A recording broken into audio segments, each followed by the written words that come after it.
সরকার ৫ লাখ সরকারি কর্মচারী নিয়োগের সিদ্ধান্ত গ্রহণ করেছে। এর মধ্যে শুধু জনপ্রশাসন মন্ত্রণালয় এবং অধীন দপ্তর ও সংস্থাগুলোতে শূন্য পদের বিপরীতে ২,৮৭৯ জন লোক নিয়োগের কার্যক্রম চলমান।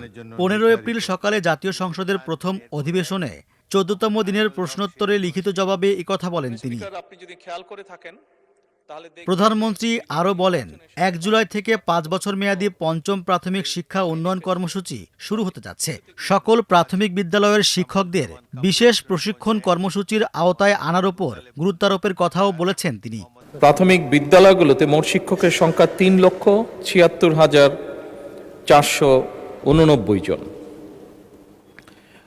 এর মধ্যে চতুর্থ প্রাথমিক শিক্ষা উন্নয়ন কর্মসূচির আওতায় ইতিমধ্যেই ১,৩০,০০০ শিক্ষককে ইংরেজি বিষয়ে প্রশিক্ষণ প্রদান করা হয়েছে। মাননীয় সংসদ সদস্য, আপনি জেনে আনন্দিত হবেন যে আগামী ১ জুলাই ২০২৬ হতে ৫ বছর মেয়াদী পঞ্চম প্রাথমিক শিক্ষা উন্নয়ন কর্মসূচি সরকার শুরু করতে যাচ্ছে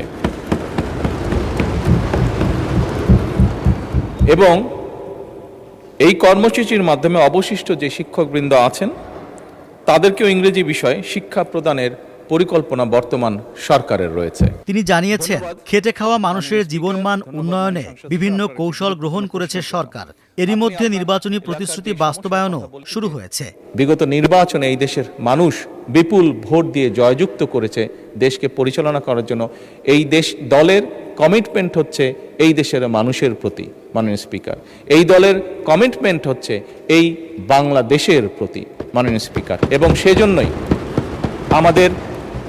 আমাদের যে ম্যানিফেস্টো ছিল সেখানে যেরকম আমরা শিল্পোদ্যোক্তা যারা আছেন তাদের জন্য যেরকম পলিসি গ্রহণ করেছি, একইভাবে খেটে খাওয়া মানুষ, বিভিন্ন শ্রেণী পেশার মানুষ যারা ওয়ার্কিং ক্লাস বা খেটে খাওয়া মানুষ, তারা কিভাবে ধীরে ধীরে তাদের জীবনযাত্রা মান উন্নয়ন করতে পারে সেজন্য আমরা বিভিন্ন রকম পলিসি গ্রহণ করেছি, আমরা বিভিন্ন রকম প্রতিশ্রুতি দিয়েছি এবং মাননীয় স্পিকার সেই প্রতিশ্রুতিগুলো বাস্তবায়নের কাজও আমরা শুরু করে দিয়েছি।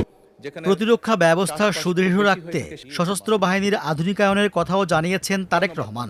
এজন্য সশস্ত্র বাহিনীকে বিভিন্ন পরিকল্পনা প্রণয়ন, কলেবর বৃদ্ধি, আধুনিকায়ন ও প্রশিক্ষণের উন্নয়ন সহ আধুনিক, দক্ষ ও সময়োপযোগী শক্তিতে রূপান্তর করতে বিভিন্ন রকম পদক্ষেপ গ্রহণ করা হয়েছে। এই যে পেশাদার খেলোয়াড়, মাননীয় স্পিকার।